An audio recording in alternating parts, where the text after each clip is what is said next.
Hi friends, welcome to my Rakshitha channel. இன்றைக்கி நம்ம சேனலில் என்ன பார்க்க போகிறோன்னா, சிம்பிளாக செய்யக்கூடிய ஒரு கேரட் பீன்ஸ் பொரியல் தான் பார்க்க போகிறோம். இது வந்து ஒரு கல்யாணத்தில் அவங்கக்கிட்ட கேட்ரிங்காரங்கிட்ட நான் கேட்டு தெரிஞ்சுட்டு வந்த ரெசிபி தான். நான் ட்ரை பண்ணி பார்த்துட்டு தான் உங்களுக்கு ஷேர் பண்ணுறேன். நீங்களும் ஒரு முறை ட்ரை பண்ணி பாருங்கள். வாங்க இப்போ அதுக்கு தேவையான பொருட்கள் பார்க்கலாம். நான் இந்த மாதிரி பொடியாக கட் பண்ணி வச்சுருக்கேன். 2 கேரட், கொஞ்சமாக பீன்ஸ் எடுத்து நான் 3 பேருக்கு தேவையான அளவுக்கு எடுத்திருக்கேன். உங்களுக்கு எவ்வளோ தேவையோ அவ்வளோ எடுத்துக்கோங்க. அதுக்கப்புறமா இது 50 கிராமுக்கும் கம்மியாக இருக்கும் பாசிப்பருப்பு எடுத்திருக்கேன். அப்புறம் ஒரு பெரிய வெங்காயம் கட் பண்ணி வச்சுருக்கேன் இந்த மாதிரி பொடியாக. கொஞ்சமாக கருவேப்பிலை, ஒரு 4 காஞ்ச மிளகாய் கிள்ளி வச்சுருக்கேன். கொஞ்சமாக தேங்காய் துருவல் எடுத்திருக்கேன். வாங்க இப்போ எப்படி செய்கிறதுன்னு பார்த்துடலாம்.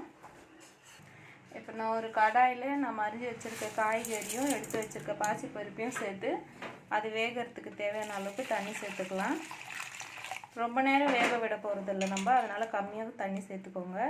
கொஞ்சம் காய் வேகிற அளவுக்கு அரை வேக்காடு வெந்தால் போதும். பாருங்கள், நான் ஸ்டவ் பார்த்து வச்சு அடுப்பில் வச்சுட்டேன். இப்போ இது வெந்ததுக்கப்புறம் காட்டுறேன். இப்போ இதுக்கு தேவையான அளவுக்கு கொஞ்சமாக உப்பு சேர்த்துக்கோங்க. ஏன்னா நம்ம வெங்காயம் வதக்கும் போது அதுலேயும் நம்ம வந்து உப்பு சேர்ப்போம். அதனால் காய்கறிக்கு மட்டும் கொஞ்சமாக சேர்த்துக்கோங்க. இங்கே பாருங்கள், கொதி வந்ததுக்கப்புறம் ஒரு 5 நிமிஷம் நல்லா வேக வச்சுட்டேன். இப்போ வந்து இது 3/4 பதம் நல்லா வெந்துடுச்சு. பருப்பும் பாசிப்பருப்பும் உடைச்சா உடையிற அளவுக்கு வெந்துடுச்சு. இந்த டைமில் இது வேறு பிளேட்டுக்கு மாற்றிக்கலாம், தண்ணி இல்லாமல். இங்கே பாருங்கள், நான் தண்ணி இல்லாமல் வேறு பிளேட்டுக்கு மாற்றிட்டேன். இந்த அளவுக்கு தண்ணி மிச்சமாக இருக்குது. இந்த தண்ணியை வந்து வேஸ்ட் பண்ணிடாதீங்க. இந்த காய்கறியில் உள்ள சத்தில் இதில் நான் கொஞ்சம் இறங்கியிருக்கோம். அதனால் இதை வந்து நீங்கள் ரசம் வைக்கிறதுக்கும் யூஸ் பண்ணிக்கலாம், இல்லை அப்படியே குடிக்கிறதுனாலும் குடிச்சிடலாம். அந்த அளவுக்கு உடம்புக்கு நல்லது. வேஸ்ட் பண்ணிடாதீங்க. இப்போ நான் ஸ்டவ் பற்ற வச்சு கடாய் வச்சு தேவையான அளவுக்கு எண்ணெய் சேர்த்துக்கிட்டேன். எண்ணெய் காஞ்சதுக்கப்புறம் கடுகு உளுத்தம் பருப்பு சேர்த்துக்கோங்க. அதோடவே நம்ம கிள்ளி வச்சுருக்க காஞ்ச மிளகாய் சேர்த்துக்கோங்க.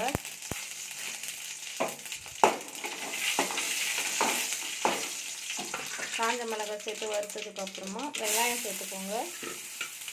கருவேப்பிலையும் சேர்த்துருங்க. சேர்த்து தேவையான அளவுக்கு உப்பு சேர்த்துக்கோங்க. ஏற்கனவே கொஞ்சம் உப்பு சேர்த்துருக்கோம், அதனால் கொஞ்சமாக உப்பு சேர்த்துக்கோங்க. சேர்த்து நல்லா வதக்கிக்கோங்க. இப்போ பாருங்கள், வெங்காயம் நல்லா வதங்கிடுச்சு, கண்ணாடி பதம் வந்துடுச்சு. இந்த டைமில் நாம் எடுத்து வச்சுருக்க காய்கறியும் பருப்பையும் சேர்த்துக்கலாம். சேர்த்து நல்லா மிக்ஸ் பண்ணி விட்டுருங்க. நல்லா மிக்ஸ் பண்ணதுக்கப்புறமா ஒரு நிமிஷம் நல்லா வேக வச்சுக்கோங்க. ஏன்னா நம்ம 3/4 வேக்காடு தான் வேக வச்சுருக்கோம். அதனால் ஒரு நிமிஷம் எண்ணெயில் வேக வச்சுக்கோங்க. இது வந்து காரக்குழம்பு, சாம்பார், ரசம் இதோடலாம் சாப்பிடும்போது டேஸ்ட்டு அட்டகாசமாக இருக்கும். நீங்கள் ட்ரை பண்ணி பாருங்கள். இப்போ பாருங்கள், 1 நிமிஷம் நல்லா வதங்கிடுச்சு. இப்போ நம்ம எடுத்து வச்சுருக்க தேங்காய் துருவல் சேர்த்துக்கலாம். சேர்த்துட்டு ஸ்டவ் ஆஃப் பண்ணிவிட்டு மிக்ஸ் பண்ணி விட்டுக்கோங்க. ஸ்டவ் ஆஃப் பண்ணிவிடுங்க. தேங்காய் சேர்த்ததுக்கப்புறம் ஸ்டவ் ஆஃப் பண்ணிவிடுங்க. எப்போவுமே ஒரு பொரியலில் நம்ம தேங்காய் சேர்க்குறோன்னா அது ஸ்டவ் ஆஃப் பண்ணிவிட்டு தான் சேர்க்கணும்.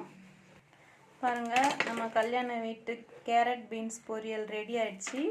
நீங்களும் ஒரு முறை இது மாதிரி ட்ரை பண்ணி பாருங்கள். உங்களுக்கு பிடிச்சிருந்தா லைக் பண்ணுங்கள், ஷேர் பண்ணுங்கள், கமெண்ட் பண்ணுங்கள். மறக்காமல் சப்ஸ்கிரைப் பண்ணுங்கள். Thank you friends. பாய்.